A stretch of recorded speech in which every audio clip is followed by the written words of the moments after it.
What are you guys up to, though? What's Friday night in Atlanta? Every day is a Friday in Atlanta. Yeah, that's the best way to put it. Every night is gonna be a big sum. Yeah, every night. Sometime you'll win, sometime you'll lose.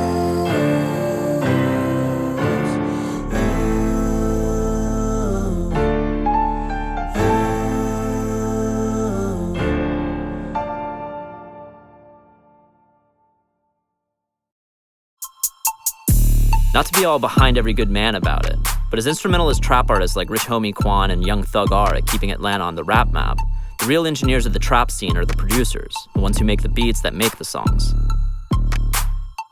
In my opinion, Atlanta is what it is because of its producers, because of the sound that comes out of Atlanta. They was working off that booty shake music that was real fast and make you dance, and then you know, you got street dudes that listen to that music when you would go to the clubs and stuff and people be hopping around and yelling out they West Sides and all this stuff. It was almost like fight music, you know what I mean? So it's just cool, you know, I think it just all came together, man, in Atlanta. Producers used to be like so behind the scenes, like I wouldn't expect producers in general to be such a big deal now. Yeah, it's like the producers, the DJs, everybody else is starting to get, you know, the light on them now. Becoming the stars. The stars, we almost becoming the stars, and we got to be able to adapt and, you know, be able to get in front of the camera, you know, do what we supposed to do if we want to last in doing this. Producers are a new class of star in the ATL trap scene, almost on par with the rappers they make the beats for. People don't just know them by name, they sign their name into the songs they make, like they're freaking Vermeer or some junk. Mike will make.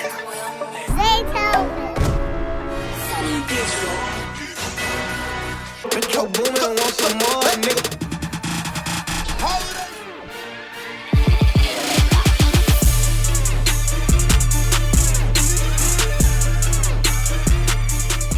When did you start making beats?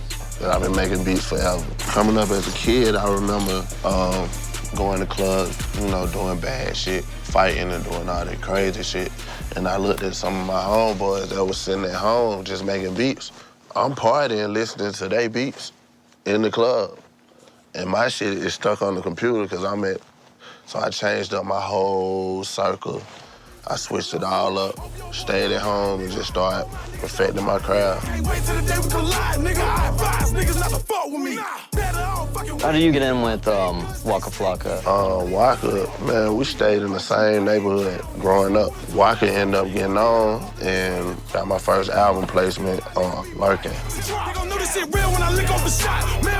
Waka is cousins with Gucci Mane. Not just like cousins, but for real blood relative cousins. Together they helped launch the career of arguably the biggest producer to come out of Atlanta. Mike Will made it.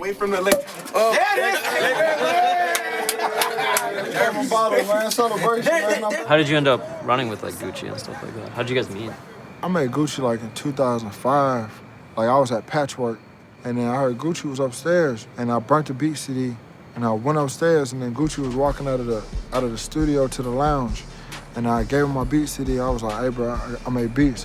He was like, "All right, bitch." And then like he came out, and I was like, "Man, you fucking with that beat?" And he was like, "Man," he was like, "Come in here right quick." He was like, "Bro, I'm gonna need them files or whatever." At this point, I ain't never gave nobody no files or anything. I ain't know nothing about any of that. I was just making beats. And he was like, "Man, I got a stack for you." I'm like, "Man, hey, bro, you gonna have to holler at my people," you know what I'm saying? But I ain't have no people at the time, you know what I'm saying? But he knew I was bluffing. And then when he got locked up, I had met Walker. Like, we was in the club, and I was like, "Man, I fuck with the music." And then he was like, "Oh, word? Gucci my cousin. Where you know Gucci from?" Gave him the whole rundown. And he was like, "Bro, let me get your number, bro. He about to come home." And then from there, like, me and Walker just been brothers ever since, you know what I'm saying? And then when Gucci got out, Walker had called me like, "Hey, bro, somebody want to talk to you." Put Gucci on the phone. He was like, "Yo, y'all got to take these beats to like the next level." But then Gucci shot me out. I'm on all these mixtapes, and then like when Gucci saying Mike Will made it, Gucci Man slayed it. From there, everybody just started calling me, "Man, Mike Will made it, Mike Will made it, Mike Will made it." You know what I'm saying? Mike Will's success hasn't just made him big enough to escape the local trap scene for national fame. He's brought trap music into the mainstream with him. He's worked with Rihanna and Mariah Carey, and he even produced over half the tracks on the last Miley Cyrus album. What do you make of like Miley Cyrus fighting trap and working with like Mike Wills and stuff? I think that's that's where music is going. The type of music we make, all the producers, around, like even Mike Will with that Miley Cyrus, I think that's where music is going to. You know what I mean? Those big stars want to be a part of the type of music that we do. The urban music that's, you know, that's so popular. So people want to see edge, you know, they want to, you know, have that edge and see edgy stuff. So, you know, that's just where the entertainment business is right now. One of the reasons producers are such brand name entities in Atlanta is the city's unique approach to doing hip-hop distro. The way it traditionally works is a producer makes a song, then gives it to their label, who gives it to a distributor, who gets it on the radio, where it's listened to by strippers who then ask the DJ at their club to play it while they dance, thereby securing it as a hit in the hearts and minds of the horny masses. Atlanta's producers cut out all the middlemen and go straight from point A to point X. Here in Atlanta, you know, you literally can take your record to the strip club. And if it popped in the strip club, it'll go to the regular club. And then you got these radio stations to see what's happening. I might be in the studio and be like, yo, man, let's go to Magic City right quick. And let's drop the song, let's see how it turn out. You know what I'm saying? Like right after working on it? Yeah, right after doing it. Like, let's get a bounce to that right quick. Boom, we go to Magic City, mess with Esco.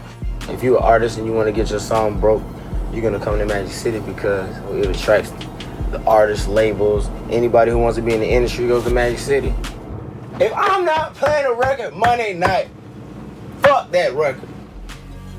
Metro Boomin, he's the next artist coming out.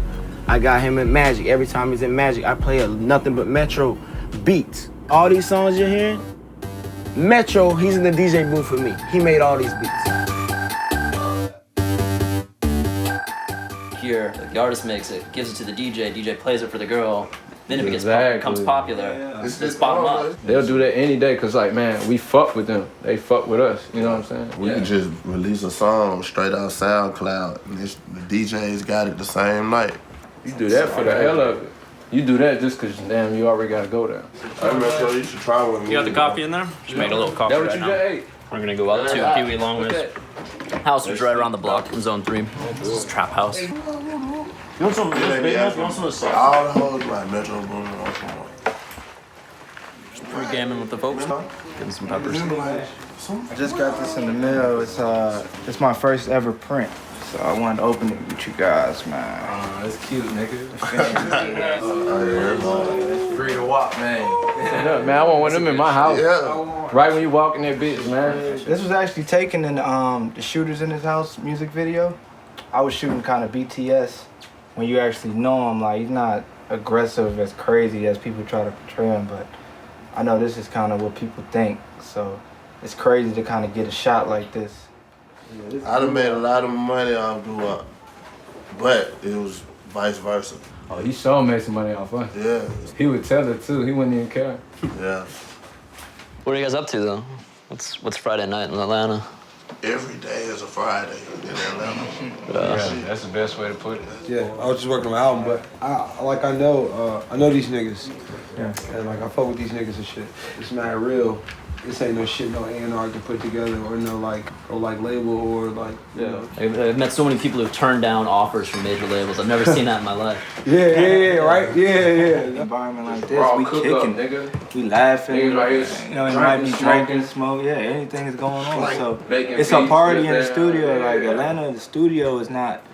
It's a place of business, You but can it's duck also off, poke something it's real also a quick. hangout spot too. That's why so many. Just everybody, just you know, DJ, producer, rapper, just. Everybody just get motivated off each other's success. Like that's where we kick it, and then the night kind of builds from the studio a lot of times. But every night is gonna be a big something. Yeah. If you want to do something in Atlanta, it's something to do every night.